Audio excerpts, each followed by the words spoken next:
White people, some else, huh? It feels nice. Huh? You want to come over here in the blue shirt? Yes. That way those come late, they can,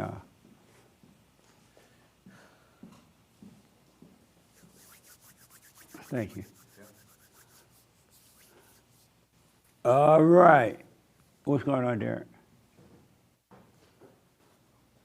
Did y'all meet the new employee? That's William. No? He shook his head, no. I know he has a name. Oh, he has the name of a dead person. What's that guy's name? That died recently?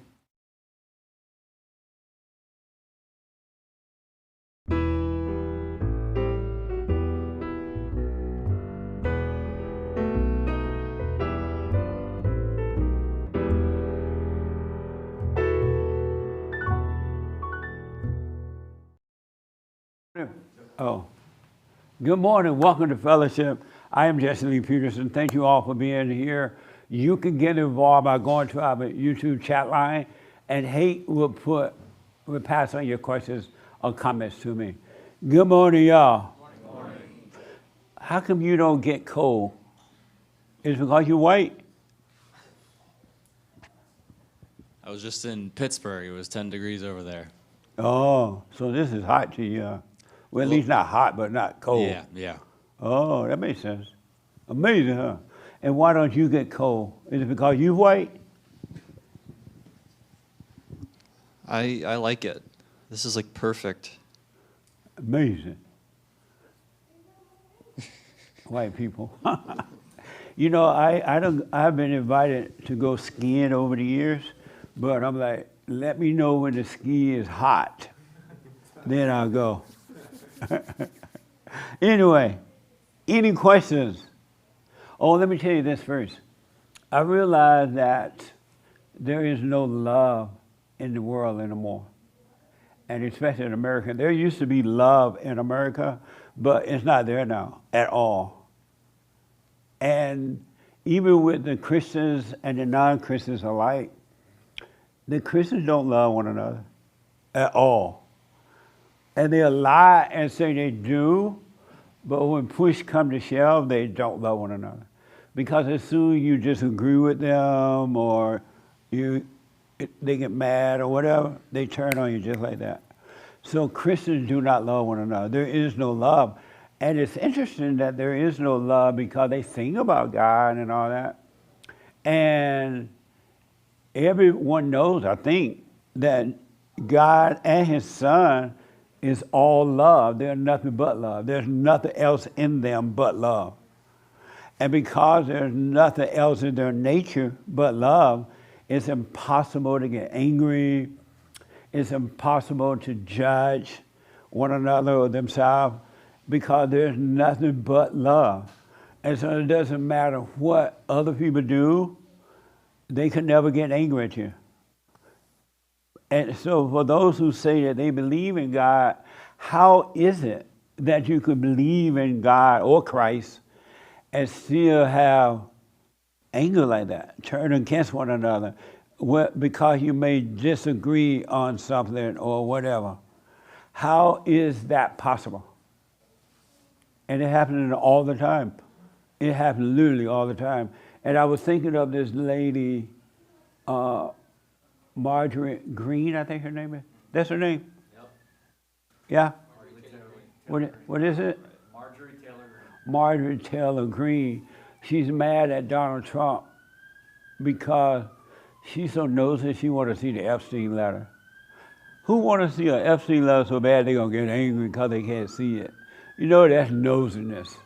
So what good is it going to do? They show the letter. It's not going to change anything except more people are going to judge. Evil people are going to judge. And so what she did was, and she's supposed to be like a real conservative Georgia lady, right? Isn't she from Georgia? Nobody knows? Oh. I think she's out of Georgia. Is she from Georgia, Haight? Yes. Yeah, she's from Haight, Georgia. And Georgia is pretty much conservative, Republican like. And I'm thinking, and so this woman, according to a report, I don't know, I just heard about the story this morning, maybe yesterday. And she was on CNN talking bad about Trump. She went to the enemy. So just think about this. Prior to this incident happening, whatever was to happen, she was on this side of Republican, conservative Christians, right? For years. And then she disagreed with the enemy on this side. Isn't that like going from America to China or something, fight with Chinese? But you get mad, you run across the road. But, and she went from totally disagreeing with the enemies to cross an enemy line to talk about another conservative. That's mind-blowing to me. And so that tells me that she was always an enemy, never a friend. And that's how the average person is. They're not really a friend. And that's why Christ said, you do not trust an angry person, because an angry person is a murderer. They'll switch and they'll try to destroy you. They'll go and join the enemy to go after you, to try to destroy you.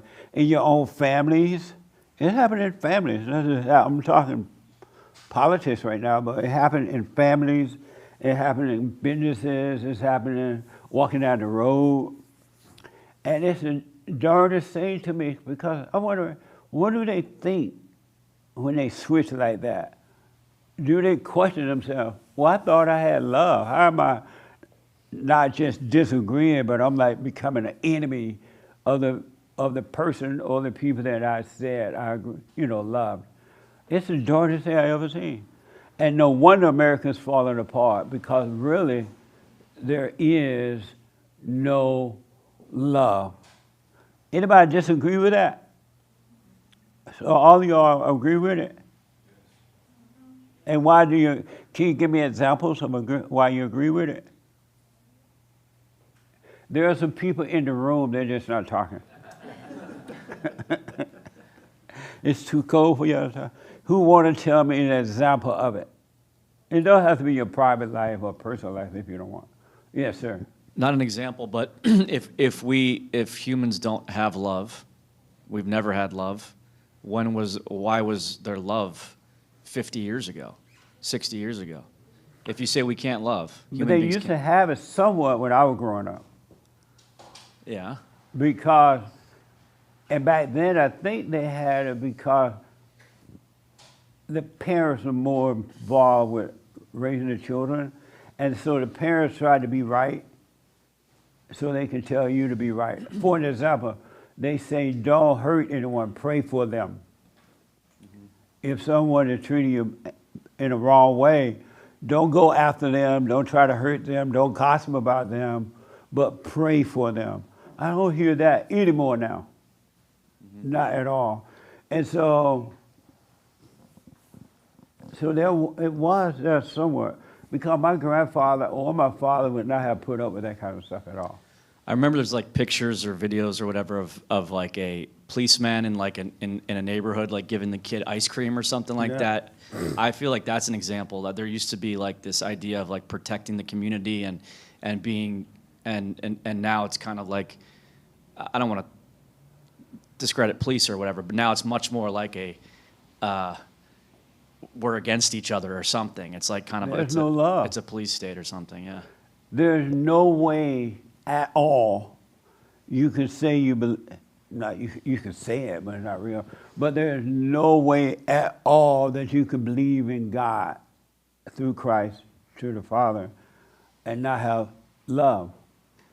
And you can only, the thing about it, God nor Christ have hate. None of them are emotional. They understand everything. And if we are children of God, we're supposed to understand everything too. We're supposed to be the same nature that He is, or they are, and not, it shouldn't be one thing that ever, as long as it's not physical, There should not be one thing that can ever happen to you and you feel anything about it. Zero. Not at all. And if you are feeling something about it, it means there's something wrong with you. It's because the stuff that you're feeling, the wrong that you feel is inside you, not because of what somebody else is saying or doing to you. And then knowing that, you would never switch sides. You may not want to hang out, but you would not cross enemy line and attack and want to hurt anyone. That makes sense? Mm-hmm. And so in the good old days, if they were not that way, they were definitely teaching us to be that way.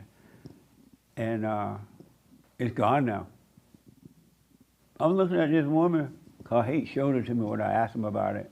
She's on CNN talking about Trump.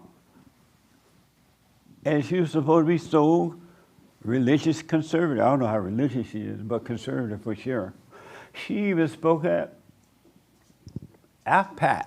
Yeah. And you can't get any more conservative than that. And I never imagined one day I would see her turning like that. But I've seen a lot of things nowadays, so nothing shocked me anymore. But you gotta have love. You can't be a both. And so one way to know that you're not of love, oh, this is interesting. One way to know that you're not of love is when you feel something about what someone says or if someone can make you angry. If they can make you angry, stop pretending that you're of love. Because if you are of love, you have no anger. The spirit of anger is evil. And love understands, and above all things, get an understanding, because when you get an understanding, you cannot be angry at anyone about, I don't care what they do. And the reason you can't, number one, you have understanding, but number two, the reason you can't get angry at anyone for any reason is because you will know that they're not doing it to you. You will know that. You cannot be touched. You cannot be hurt. You cannot be angry. And you will know that, and as a result, you will know, okay, fine. You'll let whatever need to happen to the ego happen, and you wouldn't be bothered by it. You wouldn't even give it a second thought. You just go on with your little life. And you would pray for those people, meaning you would not hate them. You would not be angry at them because you would know that the hell in them, the false self, is trying to hurt the false self in you. It's not going against you, it's going against two enemies, like people fight. It's like someone was asking me, I went and did Pearl's show this week. I went over to Texas. Do y'all know about that? Yes. Pearl Davis. Mm-hmm. And I was asking her about, but I don't want you'll see the show, it was fun. It was a whole lot of fun. But I was talking to someone along the way, and they were telling me that, not Pearl though, somebody else along the way. I met people along the way that knew us in the airport, they was high and stuff like that. And they were saying that, and I don't remember because I'm black. So I always said, they said something like, Mimi, you want to come up closer? Sure. That way if you cry, we all can see you lying.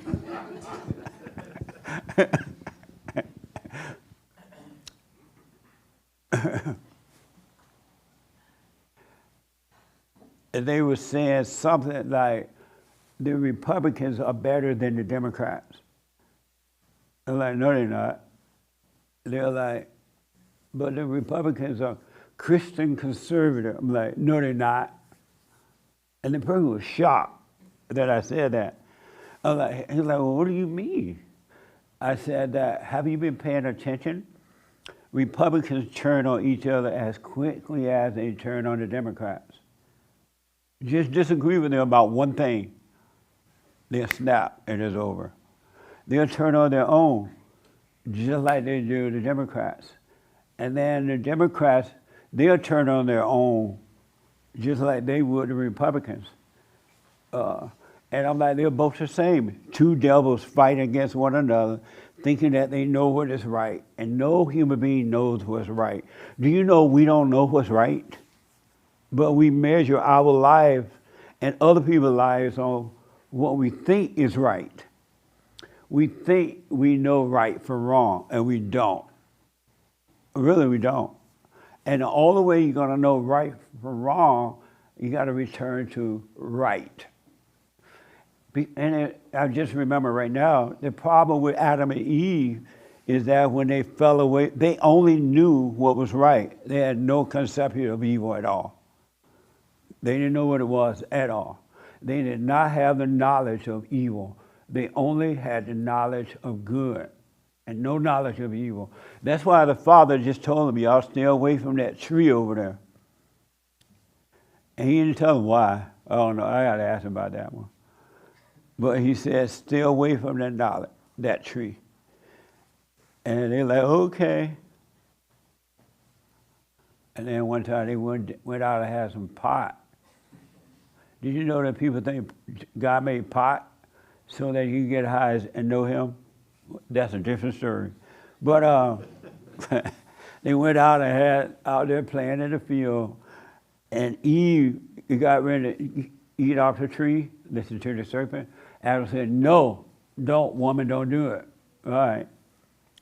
And then long story short, you know, she finally kept going back, and she believed it. And once she believed it, the lie, she now has the knowledge of evil and good and evil. And because she had the knowledge of it, she thought she was God, that she could make decisions. Because she only knew good, there was no decision to be made if you only know one or the other, right? So she thought she thought she was God, that she could make decisions now because she knew the knowledge of good and the knowledge of evil. And so God like, get out of here. You go on and be your own God. And then she convinced Adam. Adam only knew good. He had no idea what evil was, right or wrong was. As long story short, he believed her, and now he knew the knowledge of good and evil. He thought he was God. He didn't need the Father anymore. And he sent them off. And that's what human beings are guilty of right now. They think they know the knowledge of good, and so they judge it based on the intellect. And I guess we all know by now, the intellect hate God. The intellect has nothing in common with God at all. And all intellectual people, including Bible thumpers, hate God. And that's why they treat each other this way, because they are basing it on their ego knowledge, intellectual knowledge, and they judge. And that's what Martin Green is doing. And you see it all the time, everywhere now, in families.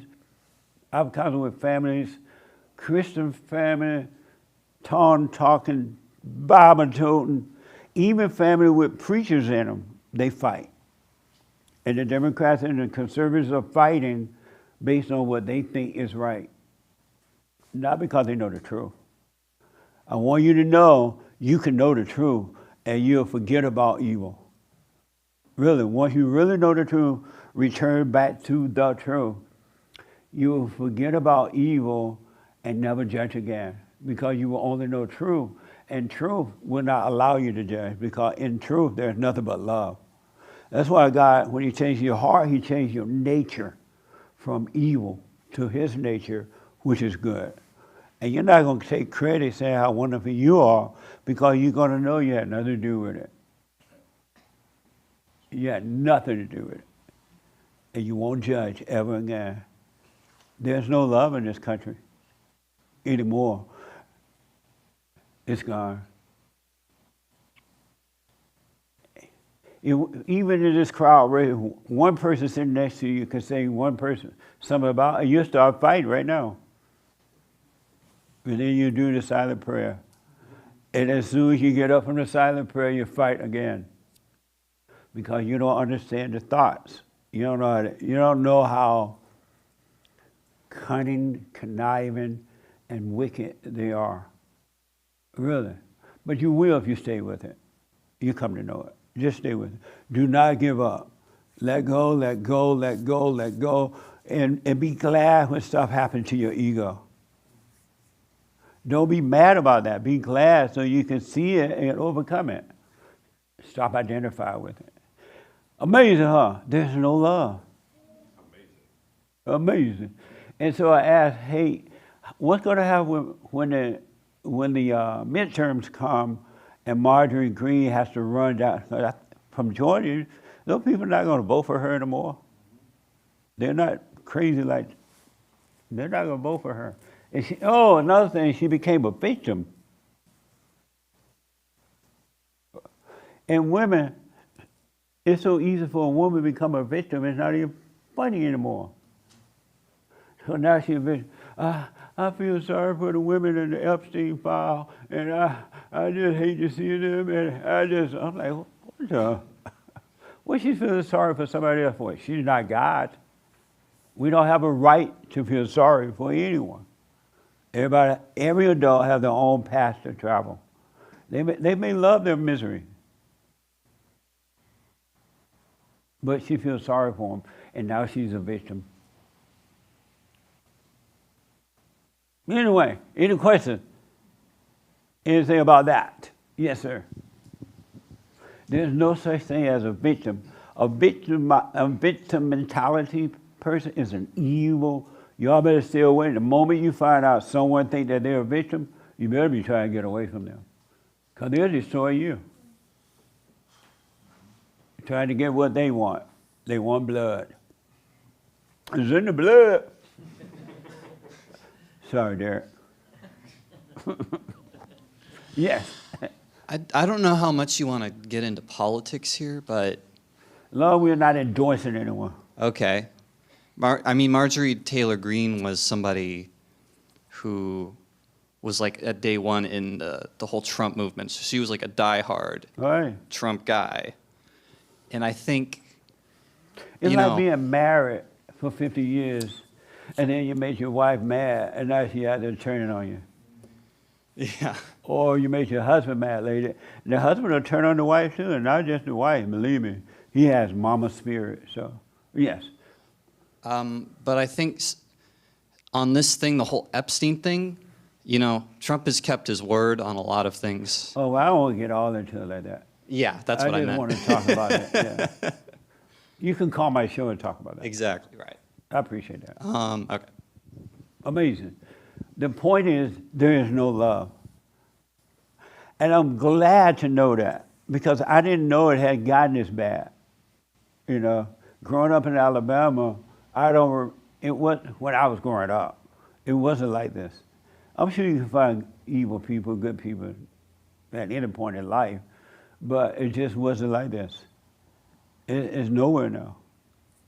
In my family, your family, Trump family, Marjorie family, in the media, nowhere. Friendships, childrenship. Kids hate their parents as much as they hate their enemies. They hate their parents. I never seen them as hateful parents. Really, I hear it all the time. It's not like I'm making it up. They hate their parents. Yes, ma'am.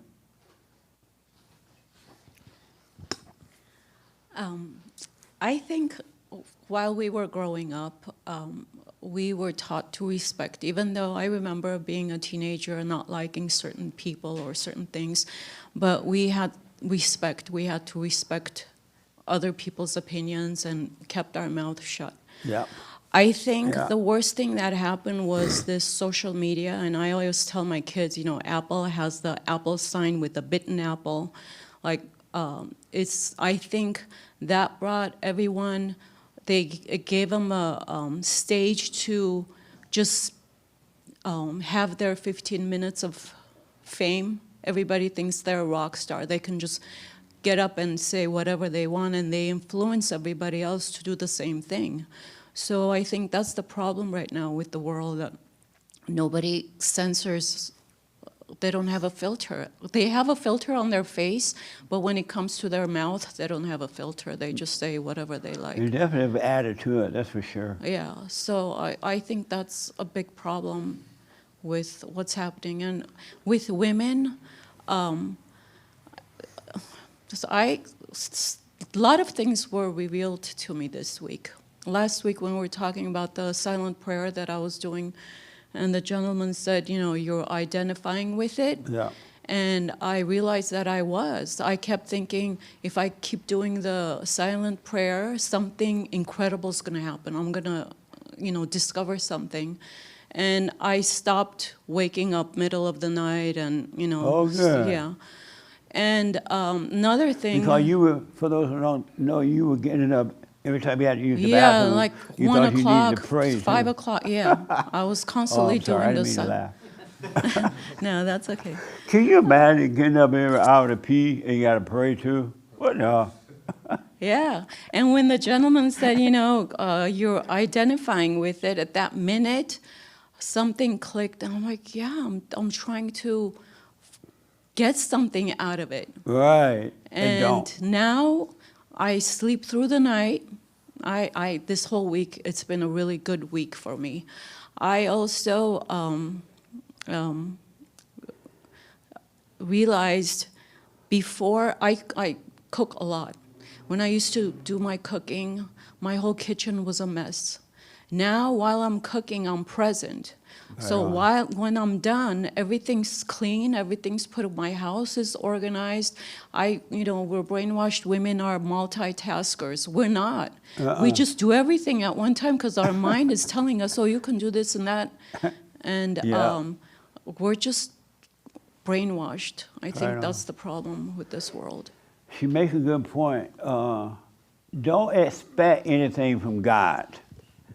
Don't expect anything from the silent prayer. Have no expectations at all. He doesn't want you to be expecting things. I know the Bible, I know the Christian told you all that. But as long as you have expectations, you will make a God out of it. And then when it doesn't go the way you expect it to go, you're going to think something's wrong. God didn't do this for me, or this or that. Or the prayer didn't do this for me. He doesn't want you to have any expectation at all, because all thoughts are evil. They're from Satan, not from him.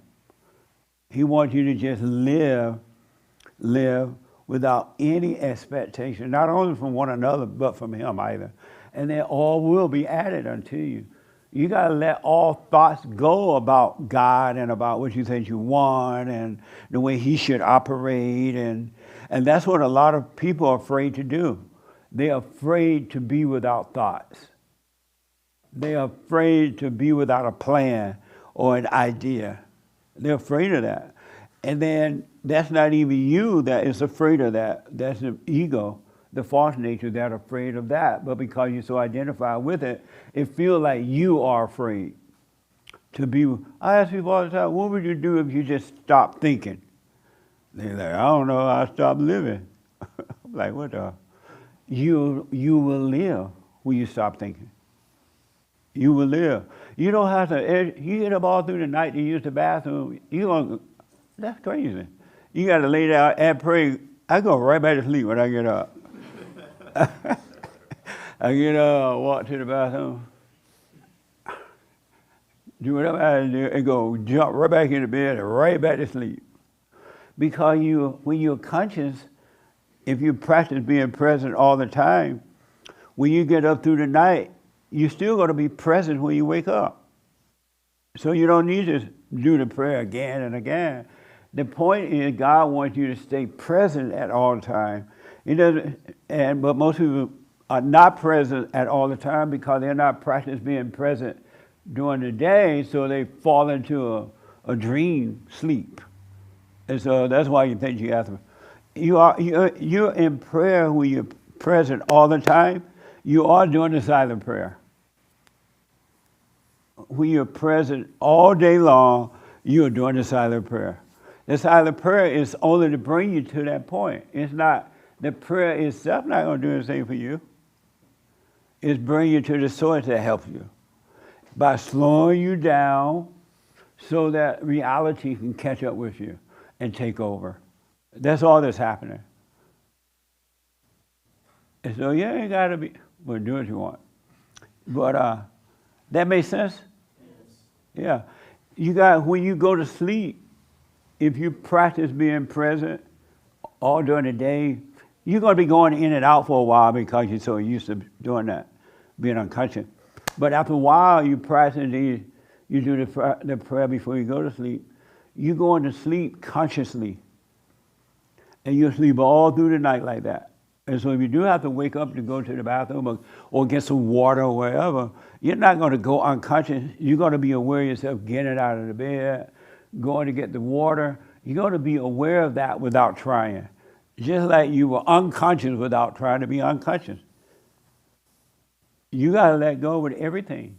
You can't have an expectation at all. And the fear of stop thinking. What's going to happen if I stop thinking? What's going to happen if I don't have anger? I ask you, what would happen if you drop your anger? Well, I need the anger for motivation. I need the anger to defend myself. No, you don't. You'll defend yourself better with presence than you will unconscious. Somebody will knock you out when you're mad because you're unconscious. Yes, sir, and then here.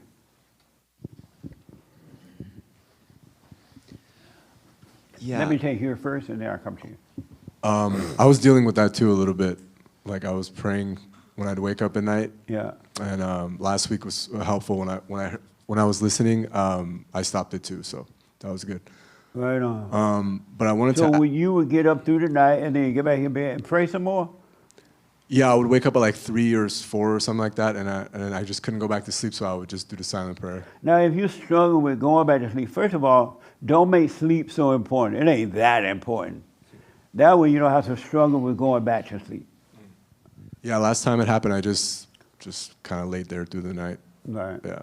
But I wanted to ask, like you're saying, when you see someone like making your ego feel a certain way, and you really like react to it, and you kind of get caught in that fever dream again, but you don't hate them for that. Is that what you're talking about? Well, number one, it's not their fault, even if they know they're stroking your ego, because people will stroke your ego to get what they want from you. They want something from you. Oh, you're so nice. I really like you. And then they get what they want from you, and then they go and talk about you. Yeah. So they got what they want. If they can make you mad, they're trying to get something. But either way, you watch what's happening inside of you.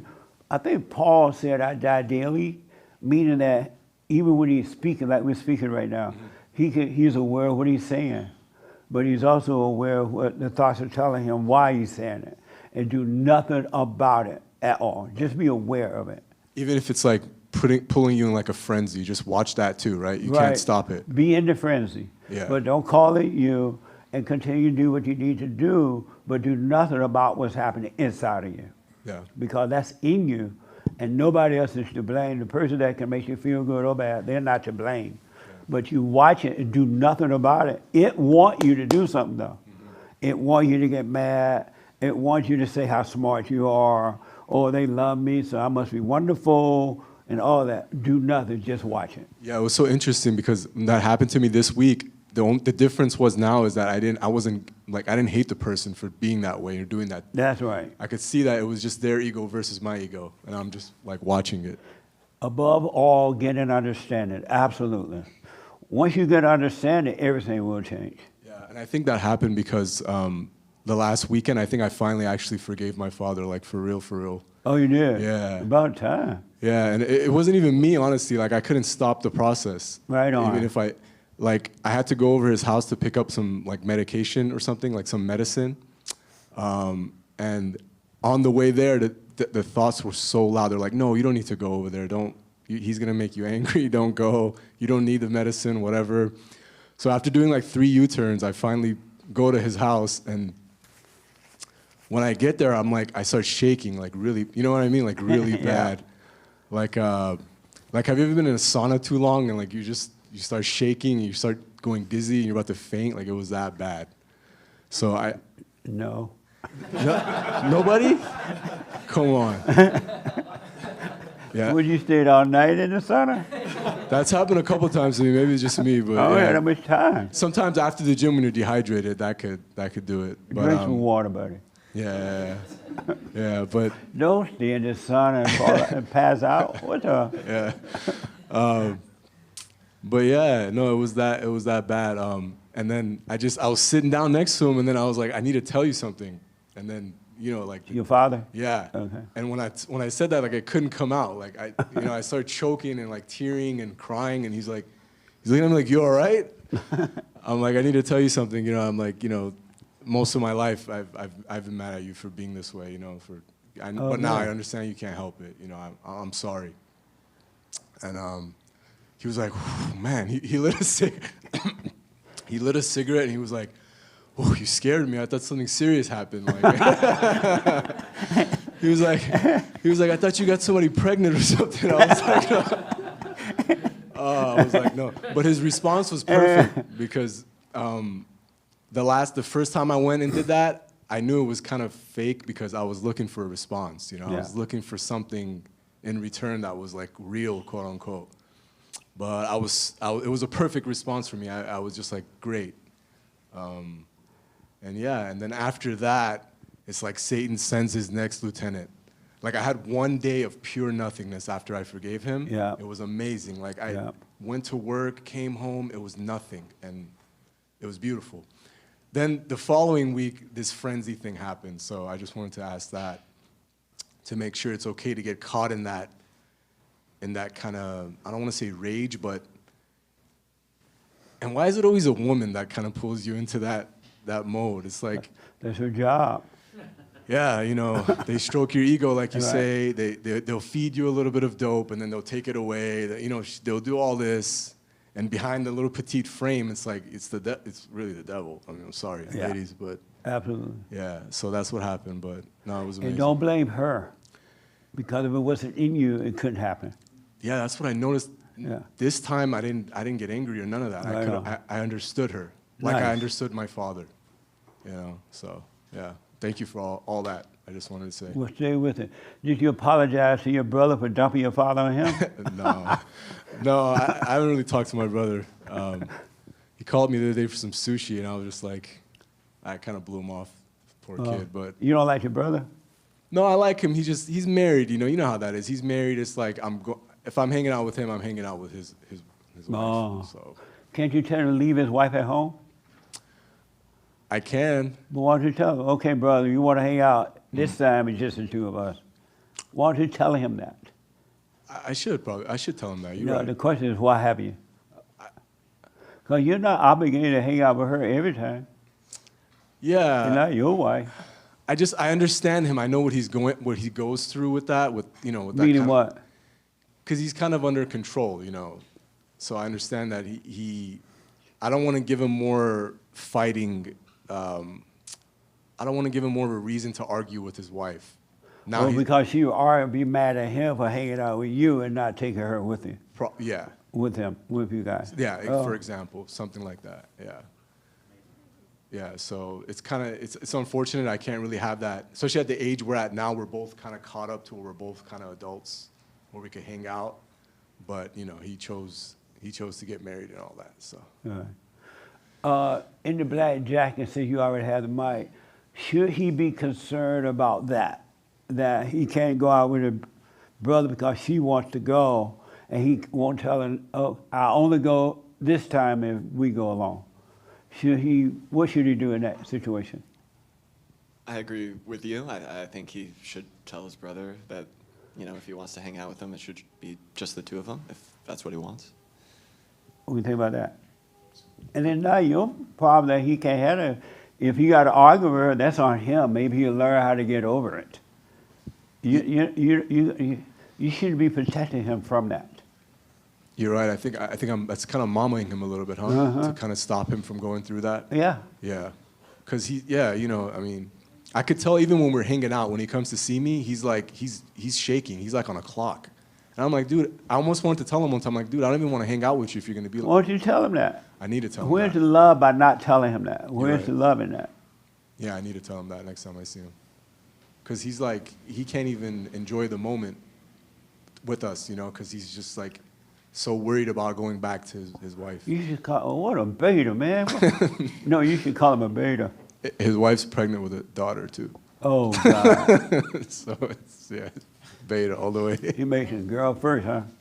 He made a girl first. Yeah. I'm not surprised. Babe. Yeah. I always But thought he would. anyway, I'm Yeah. glad for you that at least, but just don't judge your brother. He can't help it. He's asleep because he had the same parents you had. And so don't judge him, but that doesn't mean, be honest with him at times like that. 'Cause Yeah. sometimes don't say anything. But if he want to hang out with you and cannot hang out because of her, you need to make that clear. We got to, Yeah, I think in the past when I've said something about that to him and I've brought it up, it kind of led into an argument. With So- you or her? Just both of us, me and him. No, don't argue about it. That's why I've kind of avoided it Yeah. since the last time we talked about something like that. But I think I just need to say it with love and just No, not. just say, hey, you know what? Let's hang out. This time, the two of us, don't bring her, because you know he's afraid, right? And if he said, oh, I got to bring her, she's going to want her. Well, then say, I'm not hanging out. You're a beta. You need to learn how to deal with your woman. Yeah. Really. Yeah. And then sometimes you may want to hang out with the both of them, but it needs to be on you and not him dictating it like that. Right. Because I don't want to tell him if he's going to come in and he feels like he's chained or forced. Like, But let him feel it. Okay. So just let him go through it. Yeah. Does God stop you from going through your hell? He lets you go through it, right? Yeah. God can stop you from going through hell, you know that, right? But he let you go through it so you can enter into heaven. You got to let your brother go through what he got to go through and don't be feeling sorry or afraid or anything for him. You're not God. And that's not love. But I also don't want to create a situation, right? Just let it happen naturally. You're not creating. What do you mean by that? Like I shouldn't leave here and call him, but yo, let's hang out now. Hey, bro, let's go to lunch, your weak self. And don't bring her. That's all like fun. But no, don't do it. Just wait for the next opportunity. Yeah, it'll come. Yeah. But don't judge him, though. We all have to wake up. Yeah. Every human being have the same problem. There's nothing new. Yeah. I noticed that the judgment is it's fading away. Right on. Like hatred for. You will, and I promise you this, you will, if you stay with it, you will get to a point where you would never judge again. I don't matter what happened. It wouldn't even occur to you to judge because you will understand. And you will see how to deal with it. But you would not judge the person. I promise you'll get to that point, but you got to let that happen. You got to stop defending the ego. You got to go through the ego pain. And you will get to the point where you'll be free and you will never judge your enemy. God said to love one another. He said to love your enemy. How are you going to love your enemy if you're protecting your ego? Your ego is your enemy. So stay with it. Yeah, Just thank you. stay with it. I'm glad you dealt with your father finally, man. Yeah, it was amazing. I didn't even have to do anything. It just kind of, The one thing I know about truth and I love about truth, truth will work for you. It's so weird. I'm saying weird in a good way, Lord. I don't mean weird and bad weird. But the truth really, really love us, and the truth will work for you. It will work through you, and it will cause your life to happen. And it'll be weird because you don't have to do anything. When you're evil, when you're angry, you always got to do something. You got to try to make things work. You got to worry about if it doesn't work. You got to worry about this or that. You don't want to be alone. You don't want to be this. So you're trying to make things happen. You want the biggest house on the block. You want to be like somebody else or have with it. But with truth, there's no wants. There's no desire to make anything happen because you have no wants. You have no needs. You have nothing, and everything just works. And it works, and then you're like, wow, that's pretty cool. But it's weird. It's interesting. But you got to trust it by not trusting your thoughts and your emotions, your ego. When you can stop trusting that, the truth will take over. And God really, and I'm using the word love, but you don't know what love is. Love is like, it's a state of being. It's a state of being, it's not a word. The word love is just a word. Yeah, no meaning. Everybody throw that word around all the time. I love you. You can call your kids every morning, every evening, and you hang, I love you. Okay, I love you too. No, you don't. That's just a word. But love is a state of being, and that's where you want to get to. And love will work for you, and you will see how much, without thinking, oh, God loved me. I never think about God loving me, but I know he does, because I see what he's doing. And it's nothing like what you can imagine. So don't try to think about this. You can't imagine. The intellect hate good. It hate God. So you can't, it's not going to understand it. So let go of the intellect. Don't hold on to anything. Keep your glass empty. Don't hold on to the truth, and don't hold on to the lie. Let it go in and out one ear. All right? But right on, man. Amazing. Anything else? No, just thank you. I appreciate it. And that's it. Stay with it. Just stay with it. All right? And eventually you wouldn't be able to let it go even if you wanted to. It will own you. And I was thinking that, just a side note, if for 1 second I listened to one of those thoughts when I was on the way there, that wouldn't have happened. I would have turned around. Right on. That's what he's right. Satan's gonna, for a while, you'll have a good day, and you'll think, oh, Lord, the silent prayer is working. I feel so good. The Lord, I'm with the Lord, and the Lord with me. And then that very second, next moment, Satan give you a thought, and now you're wondering, oh, you forget you used to be present. And now you're scared and lonely and mad or whatever, wondering what's going to happen. You feel like it's all over with, and you forgot that it's not you. And you're back into it. But eventually, all thoughts will be gone. The devil will depart from you. You won't have to deal with that at all. You will only be of the light, but you got to let that happen. You'll only be of the light. And the devil will go live in someone else because he lives in human beings. Right on, man. Stay with it. Yes, sir. So if I have the ability to stick with it or not, why doesn't God judge us for not sticking with it? Because there is no judgment in him, and he knows that it's not you that's not staying with it. It's the false you that's deceiving you to make you not stay with it. It's not you at all. You, when I say stay with it, that's stay with it, I don't mean you put your effort into it or you try to make anything happen. I'm just saying don't let other people talk you out of it because they mad or they this or that. Or don't let the devil tell you it's not working, you've been doing this a long time, this is so painful. None of that. You just practice staying present. That's all you do. Never stop doing that.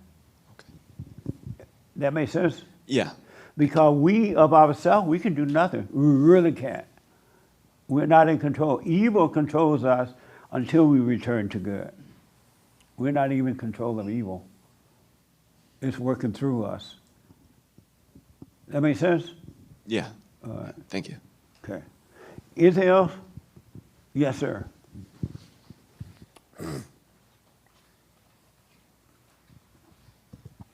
Yeah, Jesse, I've been working on myself, just, checking my thoughts. Halloween for me, I've been busy, that's why I haven't been able to come. But Halloween was like, man, I acted like a straight beta that day. They invited us to like an event or whatever, and then people were just like buying me drinks, right? And I was like, I should have been drinking. But long story short, I was doing everything you did, where you asked the exercise, which is like watch the thoughts and just let them pass through. So I left Monday. Monday was awesome. Tuesday, my baby mama started tripping, and I was like, oh, here we go.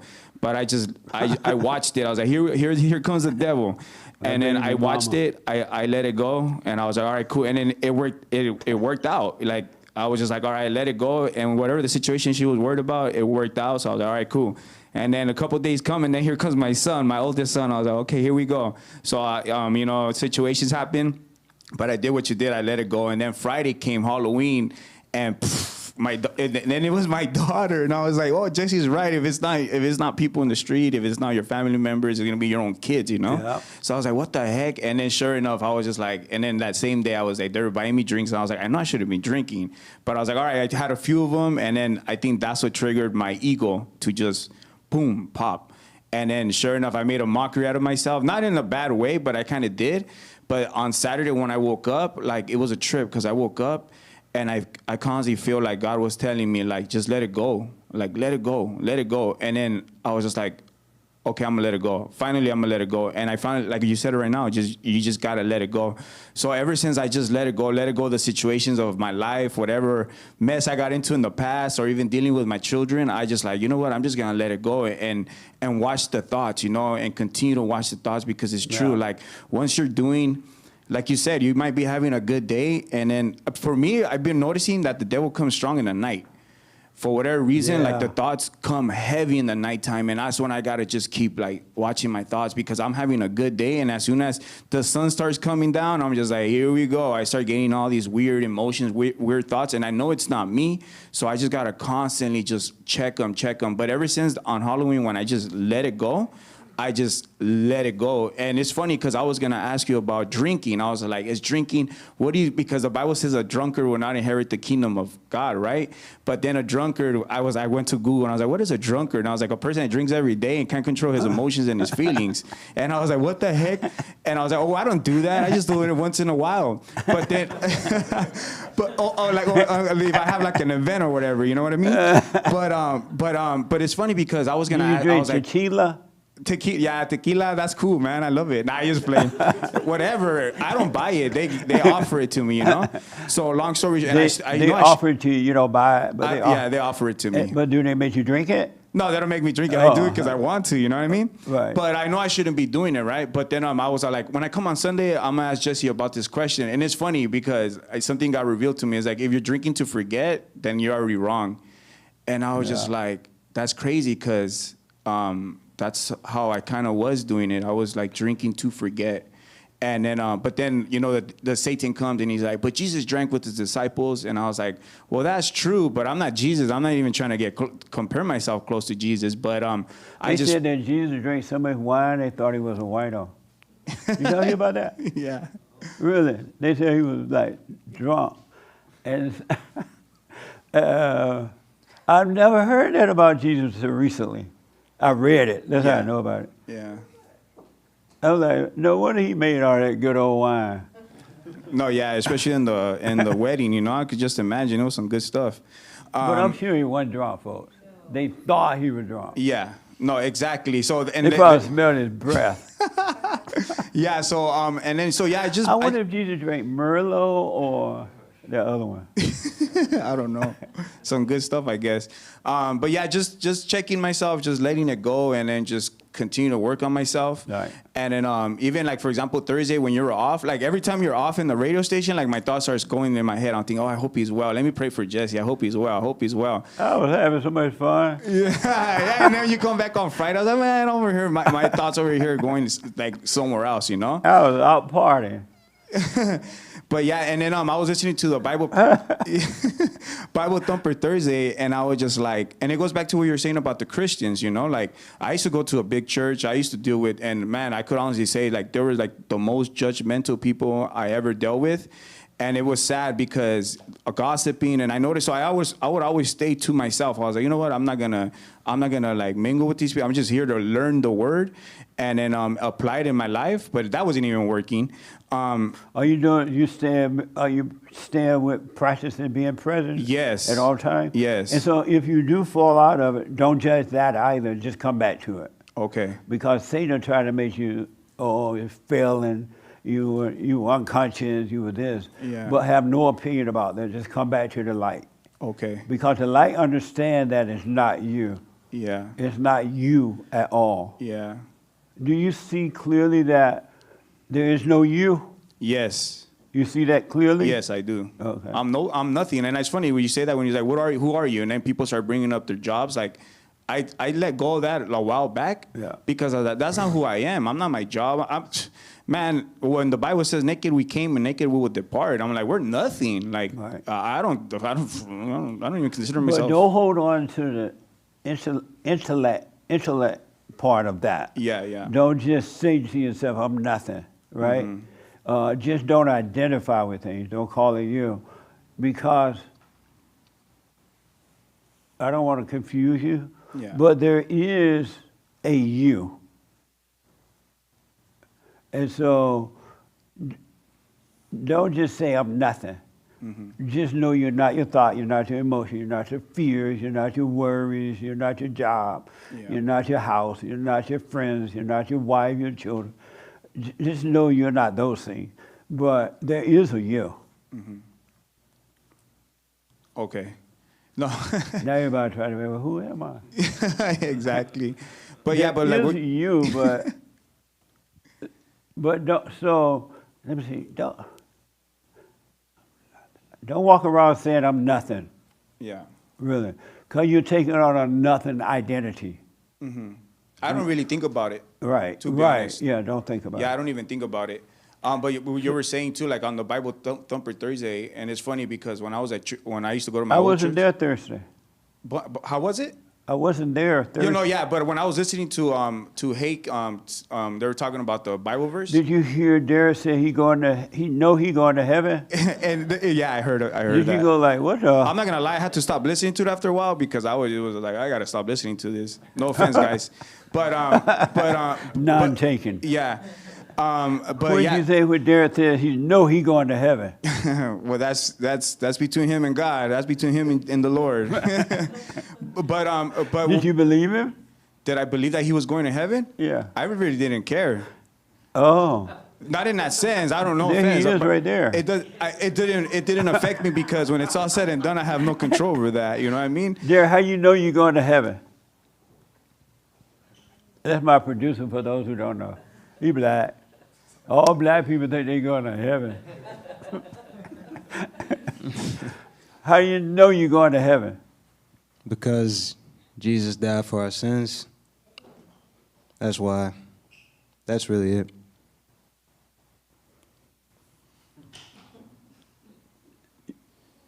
That's it? That's it. That's all there is. Okay. Nice, see? That's in the Bible, right? Yeah. That's right. But anyway, because of time, you have a question or anything? No. That was, okay. That was just it. And then, but what he said, just real quick, when it's funny, people say, I'm going to go to heaven. And I'm like, okay, cool. And I would see this is when I was in my thoughts, and I would be like, well, if you're going to heaven, I don't even want to be around you, so I'm not going to heaven. But it was just being. Did you notice that everybody that died, they going to heaven? At the funeral, they always say they're going to heaven. It doesn't matter how bad they were or anything. Everybody going to heaven, except baby Jessica's daddy. Any other question or anything? Okay, I want to get to the biblical question. It's a doozy. And Derrick, since you have the mic and you know you're going to heaven, what's the biblical question for this week?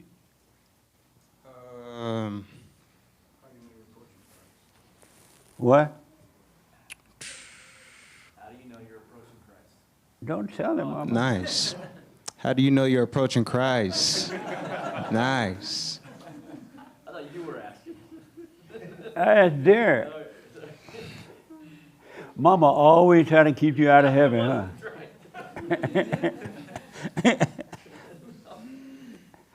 Stop being a mama, man. Okay. How do you know you're approaching Christ?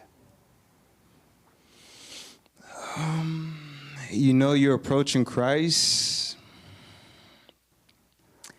when you get out your own way. You stop trying to play God, I think. That's when you know, I think. I kind of struggle with the idea of approaching Christ because I see Christ as all around us, well, all around me. So I'm only separate from Christ when I just trust. Well, even when I fall short, it's like he's still there. But what drags people to hell is, not believing what he says as far as you being perfected. So that'll probably be the only time when you just trust yourself. Okay. So Amazing.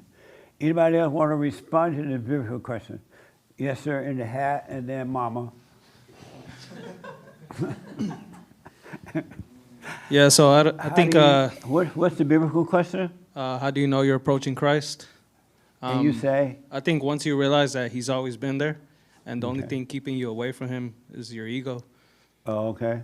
Yeah. Interesting. Amazing. Yes, Ma. Ma raised her hand, so. You were talking. What's the biblical question? How do you know when you're approaching Christ? And you say? I was just thinking about your expectations comment. Like, I can't, it's hard for me to answer these biblical questions because I don't think about how I'm approaching Christ, or it's just I don't think about that. So when you ask us to think about it, it's like, yeah, I don't know. You don't really know, I guess. But you can know, and you should know. You do know when you're approaching Christ? Yeah. And so how God do you know? the light doesn't want you in the darkness. So there's no self maybe when you're approaching Christ? I'm sorry? There's no self? Are you making a statement or a question? I'm asking a question. No, I don't want to respond to the question. Not yet. I want to just see. So how do you know when you're approaching Christ? I don't. I guess I don't. I don't know. When You you're- don't? No. Okay. I don't think you know, but you said you do know, so. You can know for sure. All right. Okay. I hate want to respond, and then here, and then, but hate first. What's the biblical question? How do you know when you're approaching Christ? Okay. And you say?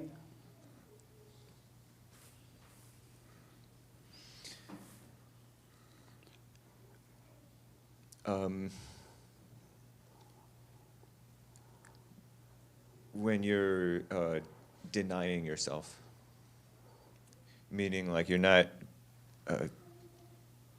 giving in to feeding your ego, Okay. stuff like that. Stuff like that. The young lady in the black want to respond. How? No, ladies first. Okay. And the biblical question is what?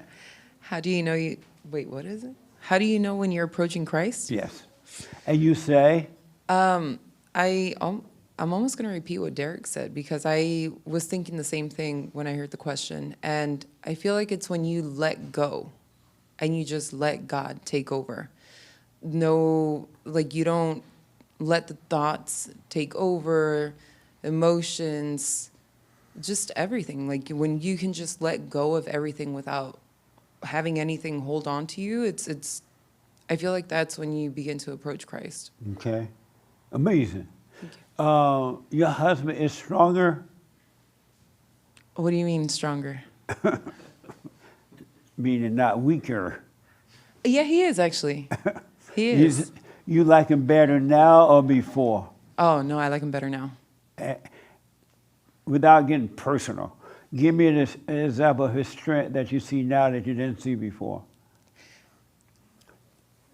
Well, he's doing a lot more things around the house, like physical things around the house. Oh, yeah. I thought you meant like cooking and cleaning. No, that's my job. Okay. No, like handy things, like real manly. I like that.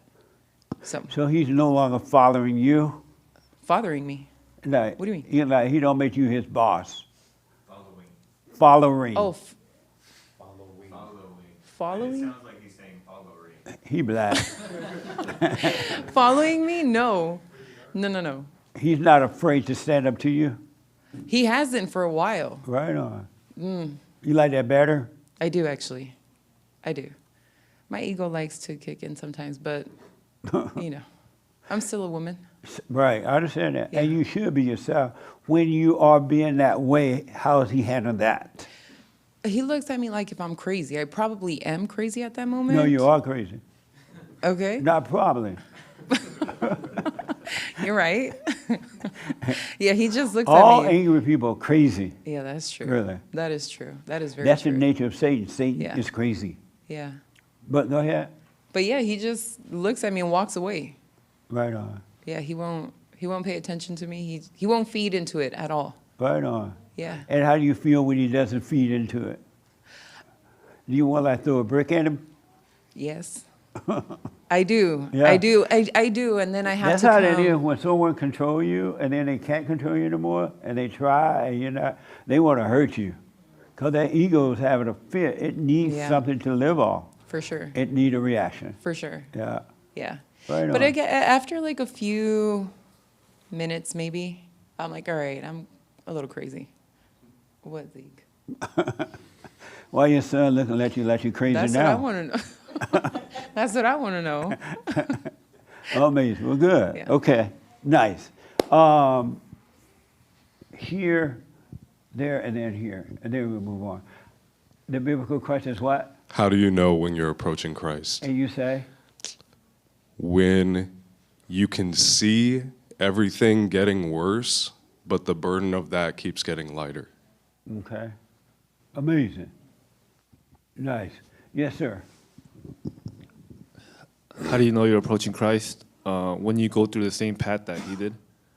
Will you do what now? When you go through the same path that Christ did. Oh, okay. Like stay out in the wilderness, get dragged down to hell, and then get crucified on the cross, and then Okay. you rise again. Amazing. Nice. Yes, sir. In the black. Well, when I was thinking about this question this week, What is the question? how do you know when you're approaching Christ? Okay. I thought the answer was going to be that you can't know. I thought it was a classic Jesse trick question. Oh, I But, should not have told him that you can know, huh? Whoa.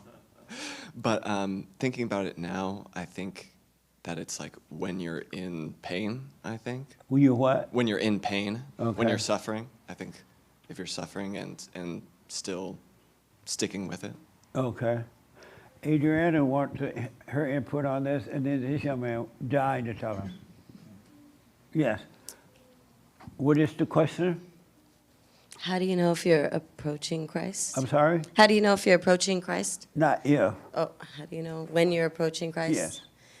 I guess my answer would be when you're not angry, when you don't get upset or you don't react to things. Okay. Yeah. All right. Yeah. Yes, sir.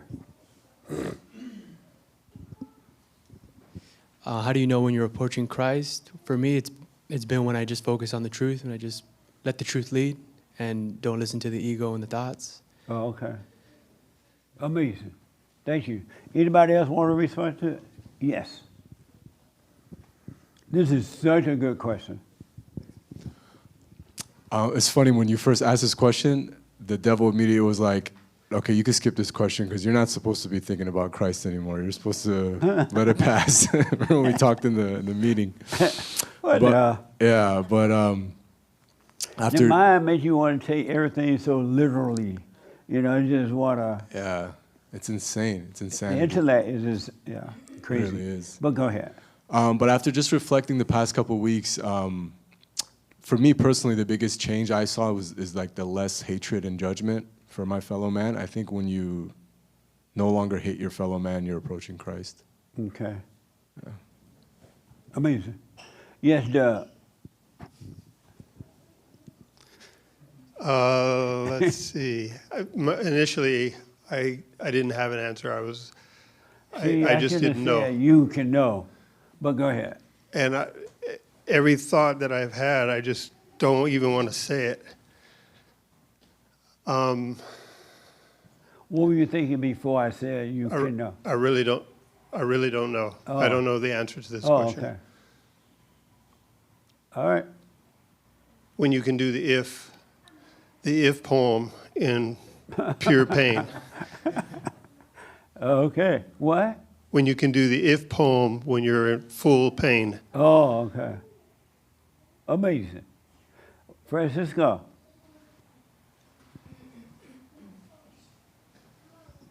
Yes. What is the biblical question? How do you know if you're walking? I don't know. I'm out of it. He never worked on the biblical question. Okay. You don't know the biblical question? I don't know. Didn't you write it down? Yes. All week you forgot to look at your notes. Don't judge me. Yes. What a mess. I just think it's when you can bear your own cross. When you can bear your own Meaning what? pain. You can deal with your own pain and take it and get through it. Oh, okay. How do you deal with your own pain? What do you mean by that? I don't think I've been able to reach that point yet, really. Oh, okay. But in this meeting, I mean, you said something earlier where your ego helps you see that. It helps you be aware of that. And I think that's why we're all here, because we're dealing with our ego and seeing like, wait, this isn't it. Yeah. So. You know what's going to happen if y'all stay with this, and I hope you do. You're going to be able to go anywhere in this world and do whatever you want and be free. That is so. I didn't know that you could really live a life and just be free. No matter where you are or what's going on, you'll be free. Stay with it. God love us. The truth love us. And it is nothing that you can, his love cannot be imagined. That stuff that the Christians be saying, they don't know what they're talking about. Those are just words they're repeating from the Bible. They have no idea what love is. No idea.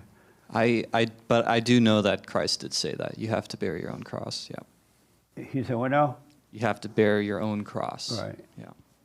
Okay. Meaning that nobody can help you with the cross. You got to go through it yourself. Right on. Okay. Yes, ma'am. You know you're approaching What's Christ. the biblical question? How do you know when you are approaching Christ? Yes, and you say? You know that you're approaching Christ when you let go of the identities and the anger, when you realize that although it is present, it is not you, when you can see that you're being driven by evil and that's not you, and disassociate. Okay. You can only do that by Christ seeing that for you, through you. Okay. Mm-hmm. Amazing. Thank you. Kurt want to respond, and Mimi is dying.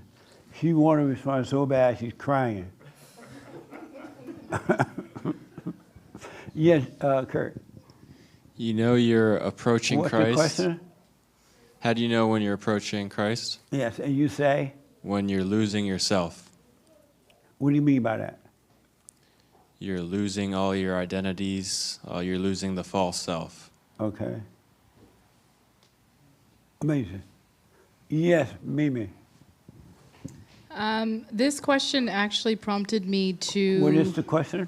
How do you know when you're approaching Christ? Okay. It prompted me, the inner Bible thumper, because a scripture came to mind when you asked this question, and I actually pulled it up on my phone because I don't know how to recite scripture. Okay. Yeah, that's fine. It's Matthew 11:28 through 30. Come to me, all you who are weary and burdened, and I will give you rest. Take my yoke upon you and learn from me, for I am gentle and humble in heart, and you will find rest for your souls. For my yoke is easy and my burden is light. So, in responding to the biblical question, I think that you'll know when you're approaching Christ when you have a peace that surpasses all understanding. I know I'm not there because that just prompted so many questions for me. I just thought about, why does he say, it's interesting because 3 people, I tried to count how many people use the word pain in their response just now. And that somewhat contradicts what he's saying. The burden being easy and the yoke being light. It just doesn't seem like, it just seems like a contradiction to the word pain. So I guess I answered it, but again, I think that in my answer, it kind of still left me with a lot of questions. To do what? Left me with a lot of questions. Oh, okay. All right. Amazing. Yes, sir. In the black. How do you know when you're approaching Christ? Yes. I don't know. I was thinking about it as everybody was answering, and I don't know. Okay. I think I know, but I don't know. All right. What do you think you know?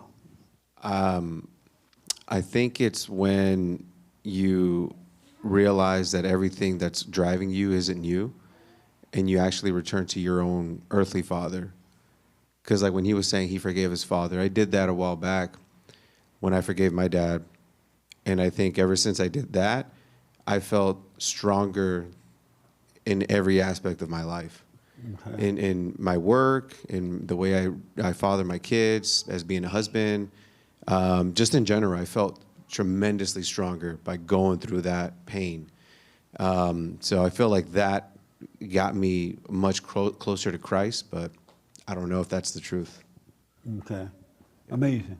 Yes, Zach. Yo. What's the biblical question? How do you know when you're getting closer to God? I'm sorry? How do you know when you're getting closer to God? Is that it?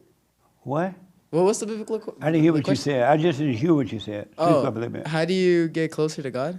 No, man. Have you been in the room the whole time? Everybody A little bit. What? A little bit. You been out the room? Your mind somewhere else? Yeah. Yeah. How do you know when you're approaching Christ? Probably when you stop feeding into the ego, I would say that. And like you stop letting things bother you. Like everything just it goes smooth for you basically. You have no problems. Okay. Okay. Thank you. You're Come welcome. back to the room. Keep your mind where your body is, buddy. Yes.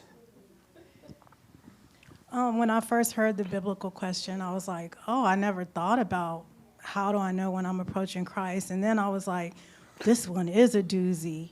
And I kept thinking about it, and I came to the conclusion, like, I don't know.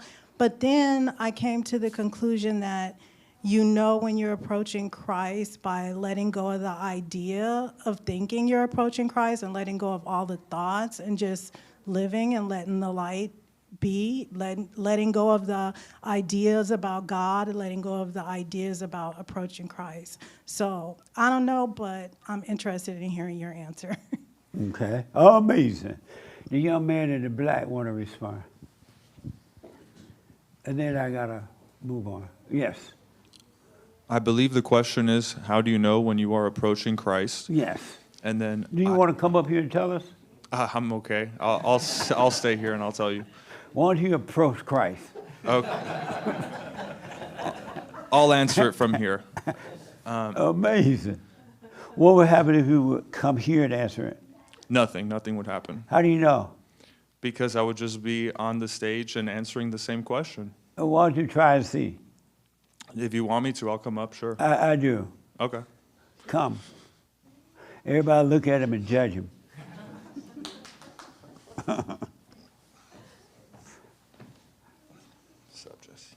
Hey, how you doing?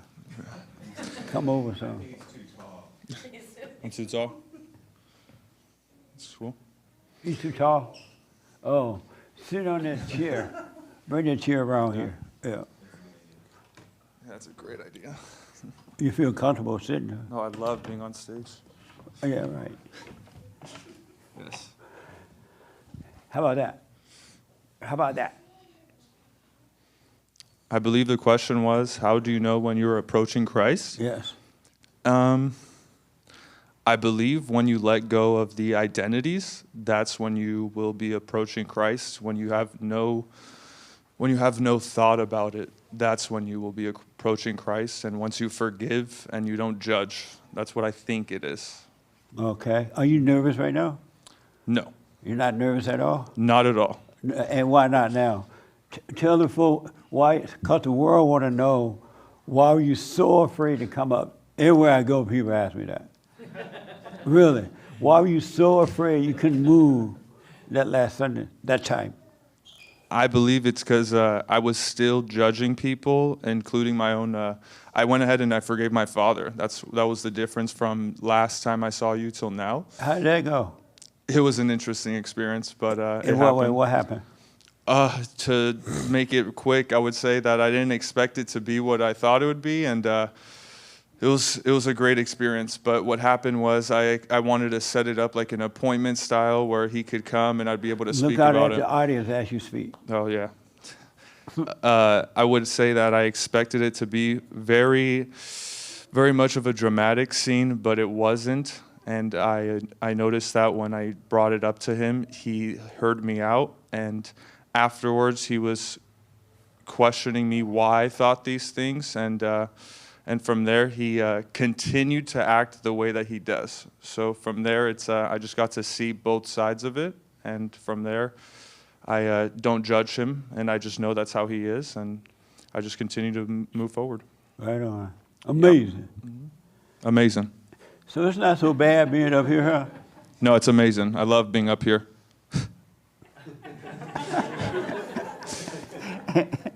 And so see how Satan had you afraid to come up, telling you what? Telling me not to Before. come up. Yeah, he told me I had fear, and that he told me that I judge people and people judge me, and that I had that in my head, but I think I don't identify with it as much, or I don't identify with it at all, so I'm just doing my thing now, and it's good. Right on. Mm-hmm. Amazing. Thank you, Amazing. man. Thank you. Want the chair back? If you want to. Okay. Any other questions about that? Anybody else want to respond to it? You can know, and you will know for sure when you're approaching Christ. And the way you can know it is when you bring all of your trouble, and some of you said it, especially Doug. Doug didn't know what he's talking about and said it. When you give him all your pain, right?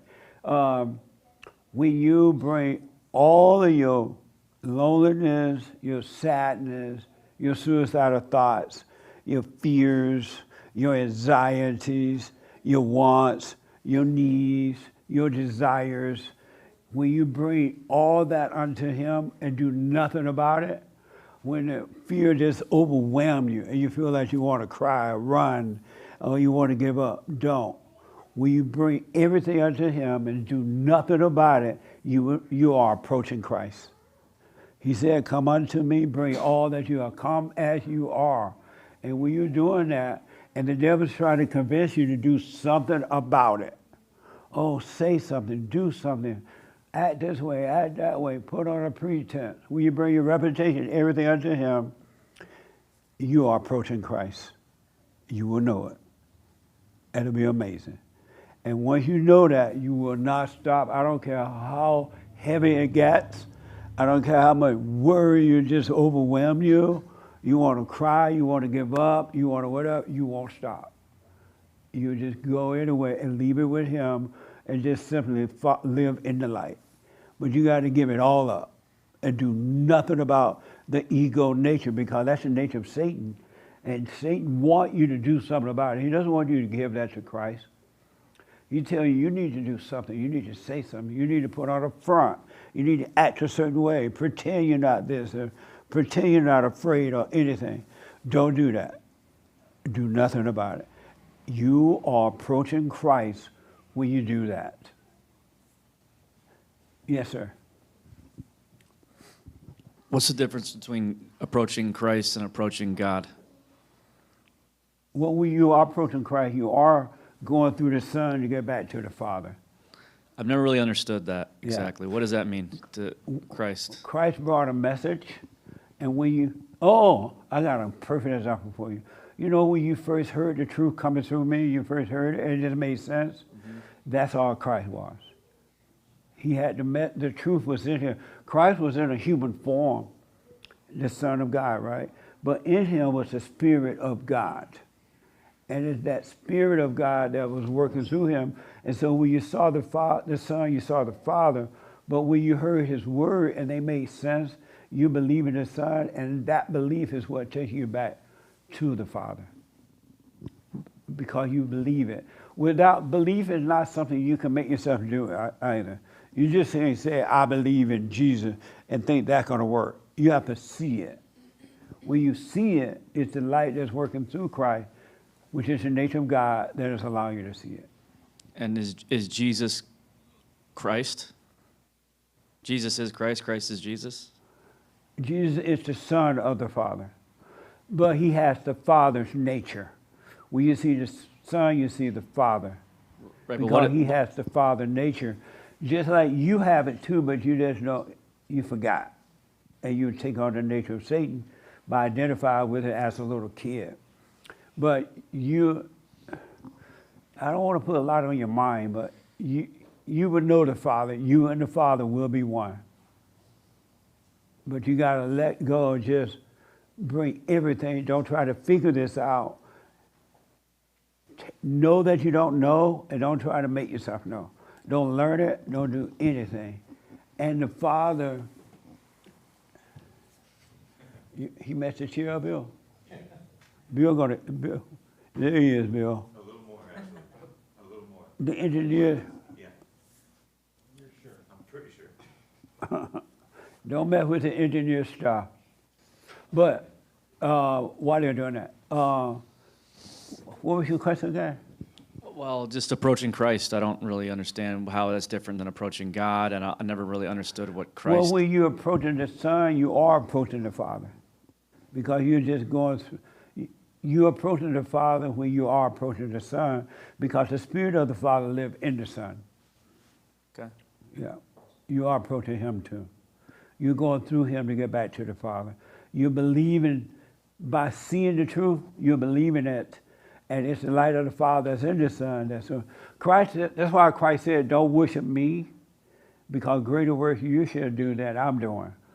And because you will have the same Spirit that he has, and that you will know the same thing that he knew and knows, you will know it too, as you're overcoming this fallen state, the thoughts.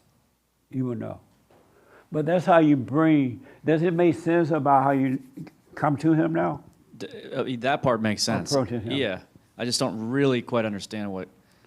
Well, don't try. Yeah, okay. Even this, when he said, greater work shall you do, most people don't know what that means. And I'll tell you that at another time. But that's so deep, it's not even funny. And you can do greater works than what Christ did. You can do it. Everyone in this room can do it. Greater works than Christ. He said it, and it is true. But it's nothing like what you think it is. If you're thinking that is, you mean, because most people think, without getting all into it, most people think right away, they think, oh, I can heal somebody. And they go out trying to heal somebody. You know the Christians go out and heal, or you go up to the front of the church and you fall out because you don't want to embarrass the preacher, so you pretend you're healed.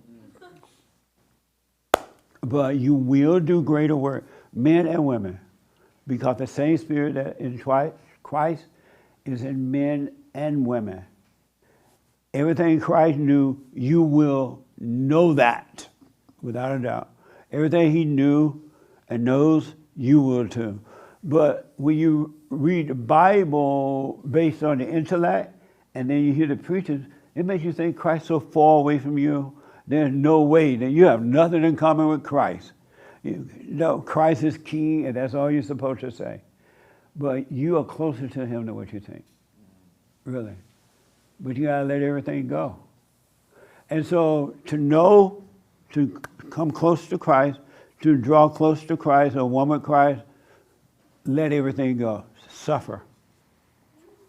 Suffer in quietness. Wash your face. Don't even look like you're suffering. Don't be grumpy at work. Because this ain't going to want you to be grumpy, especially at work. But don't be grumpy. And you know, run into other people who are angry and have attitude, it's going to make you want to have attitude back. But you'll remember they know not what they do. And you won't be able to have an attitude with them. Because you will understand that they know not what they do. They're asleep. You really will. It's too sad how much God truly loves us, but we don't know it.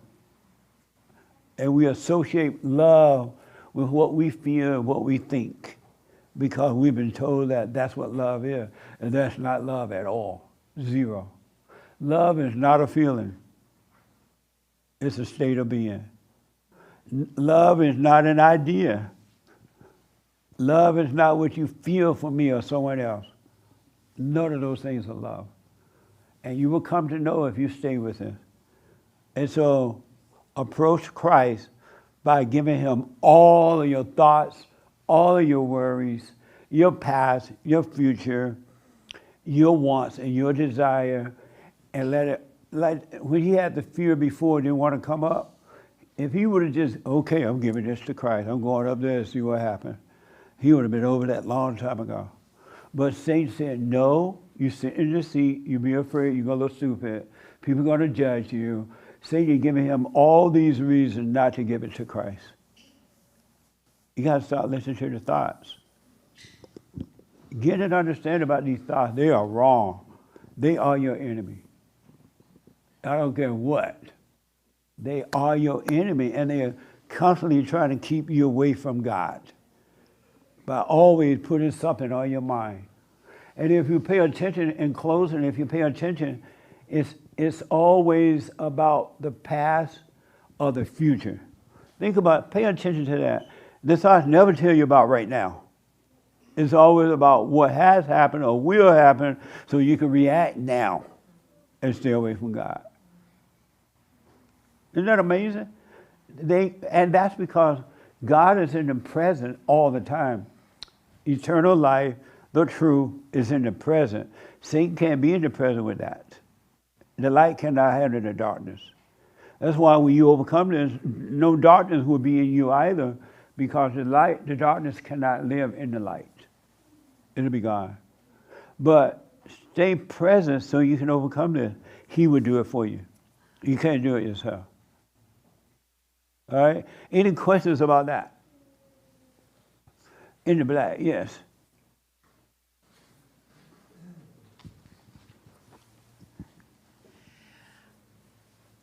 I don't have any questions. It's just, it feels good to be back. It's good to have you back. It feels good to be back. And so, I asked you this a little earlier. Yeah. You are better now for this situation? Absolutely. Okay. Absolutely. And you went through it well? It, as best as I could, and I think everything went well. Right on. Everything, I literally felt like I went through hell.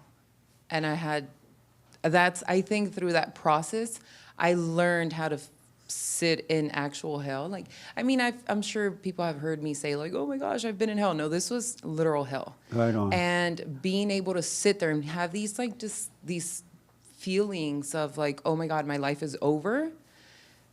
And going through it and coming out, it's nice. It was a disgusting time that I went through.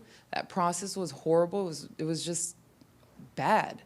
But where I am now, I would not go back and say, oh my gosh, I wish things were different. I am so grateful for everything that I went through.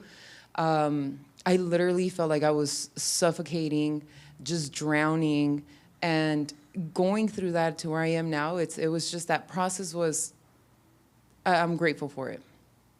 I'm grateful. Nice. Yeah. Did you tell your hard-headed son to sit down and shut up? I always do. I always do. Yes. All right, good. He's young, he can't help it. Yeah. Well, good. I'm glad to hear that. I'm glad that you're back, too, because sometimes the devil tell you, forget about those meetings, those fellowships. I'm glad you didn't fall for that. No, you know what's so crazy? Actually, when I was going through that, I would like revert back to everything that I've learned. Everything. Like, I had Maribel, I had Danielle, I had people calling me and, are you okay? And I was okay for the most part. But I had to learn how to go through that myself. Yes. Like, I'm so glad that they Absolutely. weren't there just trying to hold my hand. But I was just very grateful for the people around me, because I feel like if I would have surrounded myself with the wrong people, it would have been completely different. I would have just been a real crazy woman and probably, shot down a few people, but I'm glad I didn't. Me too, Lord have mercy. Exactly. 'Cause I don't visit people in prison anymore. I would, I would have probably driven off a cliff or something at that point. Yeah. That's how crazy. Right Yeah. on. Yeah. Are you better for anything else about it? Z? About it? Yeah. Are you better for it as a result? It was family, personal stuff also. That's why we can't say what it is. Yes, significantly better. And how are you better for it? I as a think result? it allowed us as a family it really unified us, the four of us. And I felt like we got a chance to feel like we were united as Christ wanted us to be. And, sometimes I feel like God shows you when you're going through the truth, the devil builds an army around you to try to pull you back in. Absolutely. And it's the devil will always build an armor against you. Just bank on that one. But his arm is weak, so don't worry about it. But this army came in and it was the people you would least expect. The people you thought were your best friends and all whatever. And it was a wolf in sheep's clothing. Yeah.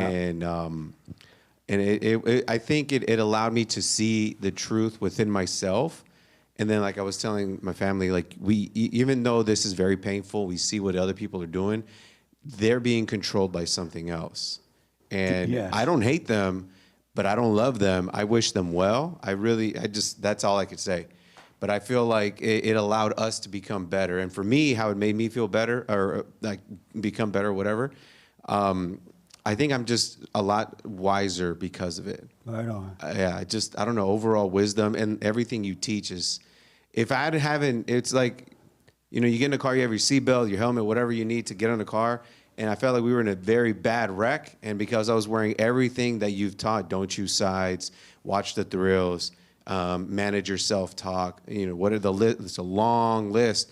If I had none of that, I would have been like a pilot without going through your checklist, going straight down. I know what you mean. Would have been gone. Absolutely. Yeah. Right on, man. What do you mean by I don't hate them, but I don't love them? I just see them as like a person walking down the street. There's just another lost spirit that can't find Christ, and I just see them. Oh, okay. They're no longer. There was a moment where I was able to physically see them, and I just looked at them, and instead of like this anger and rage, I don't even want to say it was pity, but that's just the only word I can think of. Right pity. on. Nice. What the? Right. Amazing. You see, you looked at them walk out of the street, and what happened? I felt the best word I could describe it was a sense of pity, even though I didn't feel pity or I didn't feel sadness. Don't feel pity for them either. Right, but I guess that's just the best word I could describe. Right, I didn't feel anything here. For communication it was just sake. like, like you just see them like, oh, right on, lost puppy or something. Nice. Well, I'm glad you all made it through that. Yeah. Nice. I mean, yes. So I was like big on judging, remember? Where I would just like sit, You had judgment for breakfast, I lunch, did. and dinner. Breakfast, lunch, and dinner, and snack. Right. I would snack on that too, popcorn. But through that process, I was able to see certain people and realize, like Randy said, that they were not being controlled by themselves. Yes. It was something, unfortunately, just darker and they weren't. I mean, one of the persons that was involved, and that person, to see that person just fall, I don't even want to say backslide, but for me to be able to be aware and see that that person was not herself, whatever, you know what I mean? I know, yeah. Yeah. It was just that I feel like that veil of judgment that was just like covering me was just like lifted off. And I don't feel bad for that person. It wasn't like a pity or anything. It was just like, wow, that really sucks for you. It was like bad. But I'm so grateful for that also, because now it's like, I do want to sit and eat my popcorn still and kind of like, but it's not like where I was like just 6 months ago or something. Right on. So it's been a beautiful learning process. Nice. Yeah. You made the point, if you're not ready to stay on this journey, don't start it. Don't start it. Just don't wait. Live in your misery, live in your hell, your emotions, your thoughts, until you're truly ready to do it. Because if you get on this journey and you fall back, you fall back into your own doom. And I feel like it's almost worse. Yeah, it is. It's so worse. much worse. Falling back into hell is much worse than leaving hell. Yeah. Really. 'Cause at least you're leaving it. Yeah. But to know it and then fall back into it. Like when everything happened for me, I feel like I was like, ugh, forget Jesse, forget everything I've learned. And then I would like, I just couldn't. I feel like you say, when the truth is in you, you're going to keep pushing forward. Yes. Like to Absolutely. even slide back a little bit and say, forget this, it's disgusting. So when I see this person, it's almost like, wow, it really sucks for you. Yeah. Because I told this person, I'm Yeah. like, you are physically living in your hell right now. Yeah. And it's I don't want to say it's sad, because again, I don't feel bad for that person, because that's what they're choosing. I was a little surprised. And again, I'm stopped being surprised anymore about Same. anything. When they fell back. Because I thought they like really. Yeah. They had We everything. were just saying how good that person was doing Yeah, they when were they doing were coming. so well. Yeah. But Satan does not want to he doesn't want you to get away. Yeah. So he going to constantly fight you in your imagination, and he going to bring other devils around you. Oh my gosh. To fight, to bring Yeah. you back to hell. But you can't, like, you just, regardless, like, yes, okay, maybe the devil can win certain things, but it can't beat the truth. That's right. Like, it just cannot He beat the truth. cannot beat the truth. And that's right. the most beautiful thing. Like, I hear you, like, earlier when you were saying that, I'm like, it is so true. Like, the truth is so beautiful, and it cannot be brought down at all. Like, it doesn't matter how big or strong That's you think right. your army is. It's like, you can't. It stop doesn't the matter truth. how big the army is. They're all weak. Yeah. When it comes to the truth, the truth can and will defeat any army. Really, it will defeat it. Yeah. Amazing. Yeah. Well, I wish them well still. Yeah. Yeah. But yeah, don't start this if you're not ready to see it through. Yep. I cannot tell you, and I'm not making it up, I promise you this, the number of people around the world, not just in my circle, but around the world, who started it and they fell back, they became angry, or they stopped doing the silent prayer, being present. Something happened and they fell back into their own doom. They're suffering now. And I'm like, whoa. I'm so glad to see it, because it just made me not want to, and there's nothing going to make, as far as I know, Lord, there's nothing that can make me go back. Because it's I would never go. the darkness of going back is much worse. Yeah. Amazing. Yep. Like, well, I wish them well. Same. Yeah. Did I see your hand? Yeah. The only thing I could say is going through all this, forgiveness is key. Yes. That's it. Forgiveness is the key. Forgive them. They know not what they do. When Christ said that on the cross, it's probably the most powerful thing he ever said. He said a lot more, but forgiveness is the key. Don't hold anything against yourself or anyone for any reason at all. Absolutely. No. Yes, Mimi, you had a couple questions, then Mama had a few, and then we're out of here. Okay. I think I've built a reputation, but no, I actually don't have any questions. Okay. I don't. You say you did what with reputation? No, I tend to be very outspoken, and I tend to come in with a lot of questions. There was a restlessness that I don't know. I've referred to this place kind of like a hospital a couple times. I feel like I'm a little sedated, if you will. You know how you have to put someone in a medically induced coma? Right. Yeah. So. You're in a coma Medically induced. right now? I'm a little still. That's all I can say. What's wrong with you? Nothing. Absolutely nothing is okay. wrong. No. But you understand, take it all to Christ and live with it. Sure. Walk with it, sleep with it, drive with it, eat with it, sleep with it, be with it, and do nothing about it, but be aware of it. Sure. Be aware of what's going on in here, but do nothing about it. You don't want to deny it by not being aware. You need to know you're going through hell. Yeah. So be aware of the hell, but do nothing about the hell. Don't drink tequila to get rid of the hell. If you're going to drink tequila, be aware of drinking the tequila so you don't get drunk.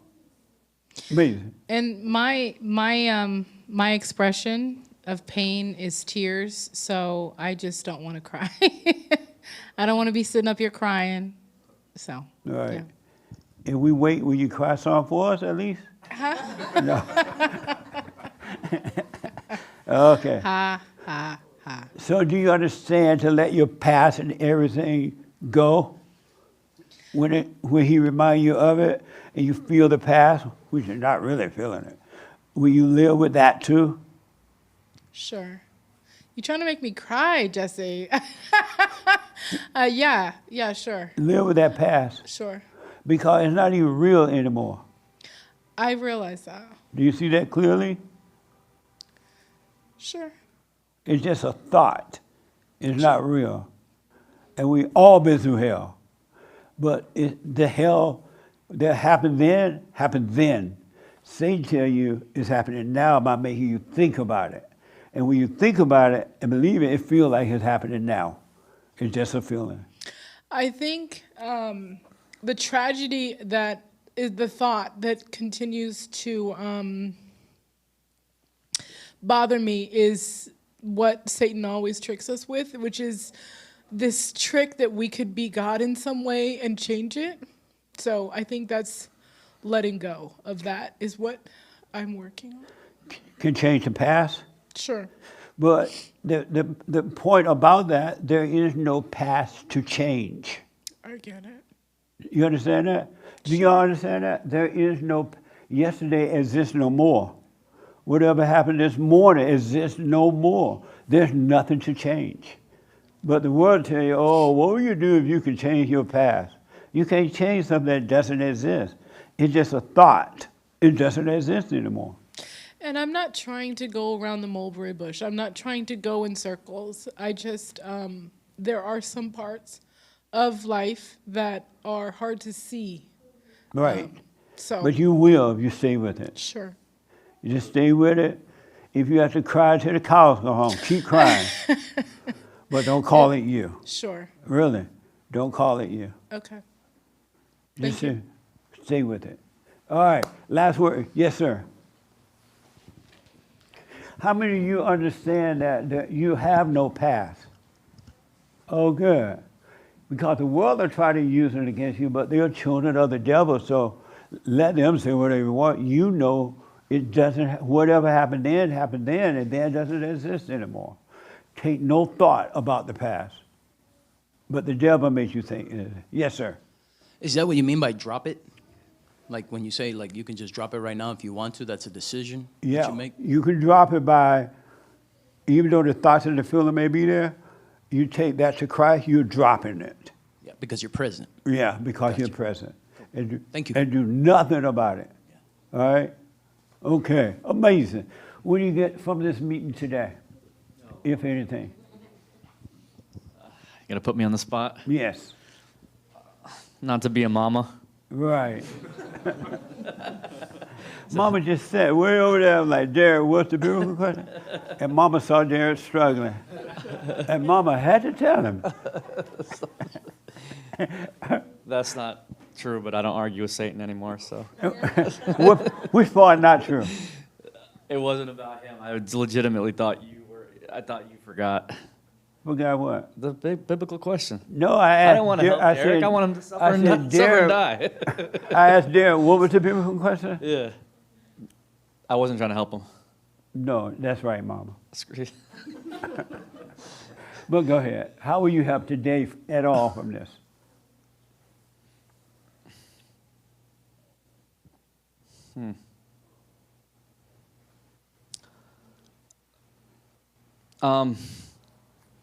It just reinforces everything that's really what it is. I come here to be reinforced with the truth, and to I really like to hear that that I really do get a lot of joy out of seeing my ego now, the pain I get into. Me too. I was going to say it's so much fun working on that now. Yeah. Isn't that amazing? Yeah, it's because fun. what used to be like what used to be a problem for me is now like, like that shame you feel or whatever. I'd be like, oh my God, but now I'm like, wow, that's my ego. Just let it sit there and die. It's like you're making progress. Yes. So that's really the only thing interesting, that's like infinitely interesting to do in life. Yeah. Because everything else is just a repetition of some sort of desire or, right. It's the only thing that's actually progressing and moving forward. He made such a good point, folks. If you stay with it, something that seems so hard and difficult and you regret it will become fun for you. This would be more fun than anything you ever done working on yourself. But you got to stay with it. You're right about it. It's fun. It's so much fun. But right on. And Adriana, what did you get today, if anything, that helped you a little bit? I think, I just like always hearing everybody's experiences and perspectives, and just helps me, gain some insight. But I think for the most part, I kind of, I don't know. It's like I didn't. No, yeah. I don't want to make it. Okay. I'm just wondering. Yeah, but I did want to share something. Okay. Yeah, I just came back from Costa Rica, and I was there for like some family business and stuff. And it's so interesting because like Costa Rica is supposedly one of the happiest places where like everybody's happy. Like they're part of the top countries within the Happy Index. And when I was there, I started realizing like nobody's happy. And it's an interesting thing because there's a saying like, pura vida, which means like pure life. And it's like everything is chill. But what I realized is it's just extreme passive aggressiveness. Like nobody really deals with their problems. They don't confront things. And like I was having a lot of conversations with different people, my family, friends, and I was challenging them. I said, why don't you stand up for things? Like, for example, if somebody borrows $20 and they don't pay you back, they don't come to you and say, hey, you owe me $20, pay me, right? Right. They'll say like, hey, whenever you get a chance, and then they'll ask 2 or 3 times, and if the third time they don't, they just kind of give up and they don't really like deal with stuff. And it was interesting because, that was the topic of conversation that I had with everybody there. And I told them, I said, when you don't deal with your little battles, if you don't deal with your micro moments, your macro moments are going to be difficult. And if you don't really confront each one of those moments and you can't deal with them, then when the big things happen, I'm not very political, I don't really know, but when I look around the country, it's like,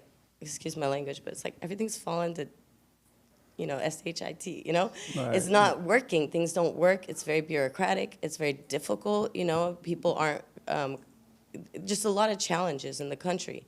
And I was just faced with that. And I said, you know what? I know why this is happening because nobody deals with the problems. Absolutely. You've got corrupt politicians and the people don't stand up. And then not only that, but they have a culture of generations of people who are weak, and now you've got other people who come from other countries that aren't weak, that are tough, and they take advantage of the people. They take their lands, they take their, whatever. They take advantage of people because they're so nice and humble because they're farmers. They came from farm. And so, anyways, it was just a very interesting experience. And you're gonna see that even clearer in daily life. You gotta right now. When you're about yourself, you're not going to really see what's going on with other people when it's just about your own ego. But once you start to overcome that ego, you're going to see misery in other people that you never even, it's just going to become apparent. And you're going to see that they're miserable. Even when they put it up a front, they're putting up a front to be happy, they're miserable on the inside. Yeah. You're going to start seeing that more and more. Everywhere you go, you're going to see vampires. Yes. And I saw it. Be like, what the? And it was interesting because I dealt with my mom again. I've forgiven her, and but it was interesting how like in this trip, we were dealing with some very important family business and with lawyers and governments and things like that. And long story short, my mom was I was holding her accountable to certain things that we had to take care of, and she kind of was crumbling. And she threw a little tantrum, and she kind of got mad. And I didn't get mad. I was like, whatever, it's no big deal. But then, I just realized just like you know, she was saying, you know, I need you to have pity for me and compassion for me. And I told her, I said, you know, by me telling you the truth, that's my way of showing love. Yes. And I said, I know I have a tough exterior. I know I'm tough. I know you may see that I'm mean. I said, but really behind that intention is pure love. And it was interesting because we had a heart-to-heart like 2 days after the incident happened. And I asked her, I said, you know, we're having this conversation, we're talking through right now. How do you feel right now? And she's like, I feel at peace. I said, I know, because I'm talking through you with love and Right in on. honesty and truth. Yeah. And I didn't hold nothing back. I was very honest with her. That's what we were saying about your brother. You know your brother, based on what you've said, that he's weak, can't have his wife, but he want to hang out with his brother sometimes, just the two of you, right? And when he can't do it, you know that that's what he wants. You can, you know, man, stop being so weak. You need to stand up. You need to, you know, throw a little truth in there. Don't pretend that it's not happening. Just don't judge him. Yeah, don't judge him, because you may say something or he sees something in you and the light will come on for him too. But if he's only seeing darkness, you know, unless he really, really wants the light, he may not ever find it or come to it. Let me have that mic for me. Sometimes I can't tell if it's like ego, but sometimes it feels like he's kind of reaching out a little bit. Yeah. Absolutely. And when I kind of shut him down, I'm like, dang, why'd I shut him down, you know? What a beta. Yeah. The light don't shut you down and wake you up. It Not makes really. you see. Yeah, but it's not really shut him down. It's almost just like I don't want to force it on him, you know? But if he's wanting, you can tell when he want to hear the truth or not. Right. So be aware so you can see it. And you don't have to force it. Okay. But just be aware. But sometimes when he comes at me kind of like from a mama thing, like how do I deal with that? Do I tell him like... Just stop being a mama. All right, fair enough. I told my friends, stop being a mama. Mama was all proud and quoted what we said, like, and then mama went back in the chair. Right. Mama didn't know. Mama had the answer, right? And mama stood high, tall in that chair. Mm. And how do you know when you're approaching Christ?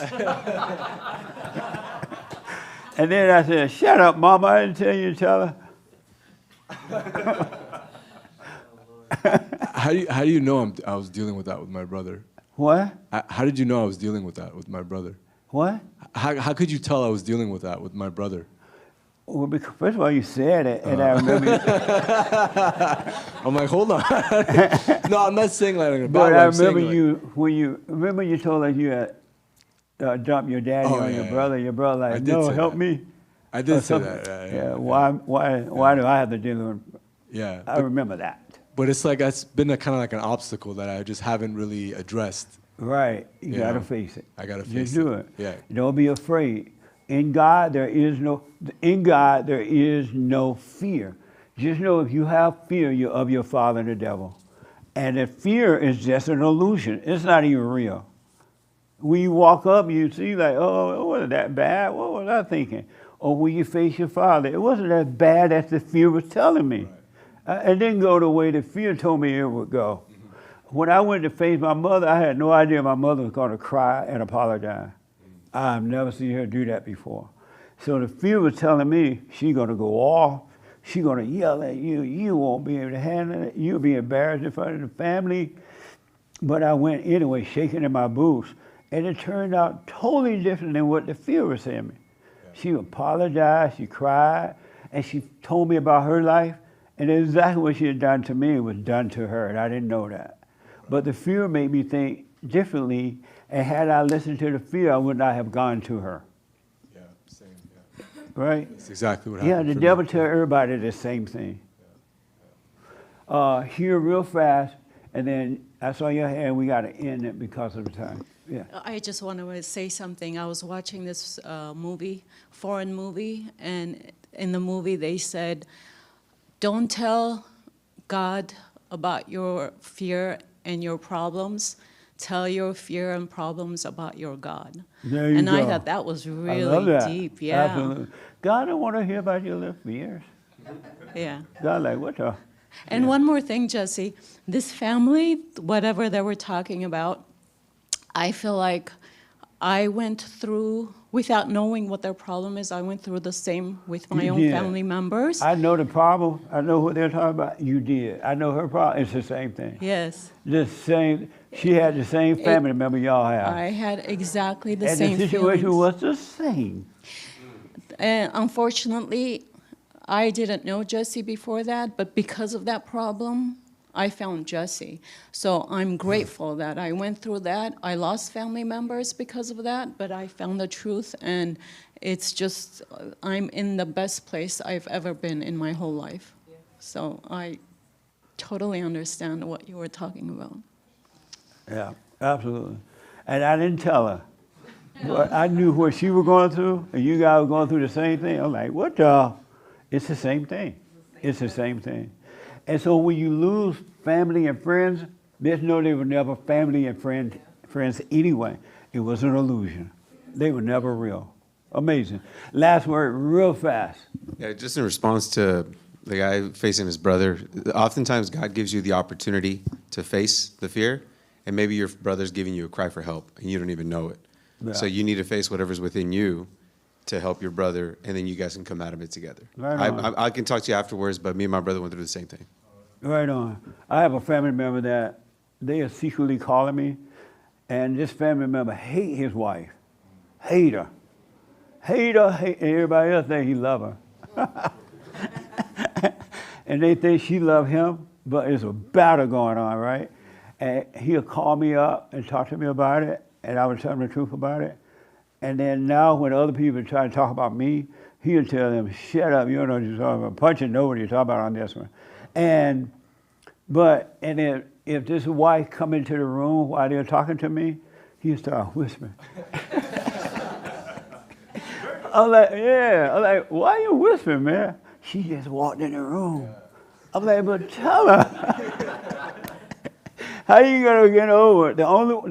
He never tells his wife the truth until he's like real mad. But that's the wrong time to be telling her the truth. Because she's judging him for being mad. She's not gonna hear the truth. You know what I'm saying? But so be honest with your family member who had the opportunity to come like that, your brother. All right? I'm out of time. Amazing. Listen, stay with it. There is the truth, and you don't know what that is. I don't know what it is until I can see it, right? There is the truth. This thing about knowing what's right, what's wrong, you don't. That's fake morality, and it doesn't work. It's just fate and two devils fighting. All right? Stay with the silent prayer, rebuildingtheman.com/prayer. Thank you for your support. Make sure you support us with the word, especially you've been helped. And our enemy too. Give money, enemies. What the? Thrills don't come cheap. So help. And we are having the women's forum this Thursday night. This is the third Thursday night of the month at 7 p.m. for ladies only. And we have one more men and women forum after that. Isn't that amazing? This time gone by. And the theme this year was stay present. I can't wait until next month to hear how that worked out. All right, we'll do the super chat tomorrow on the radio show there. Bye, y'all. Thank you. Thank you all.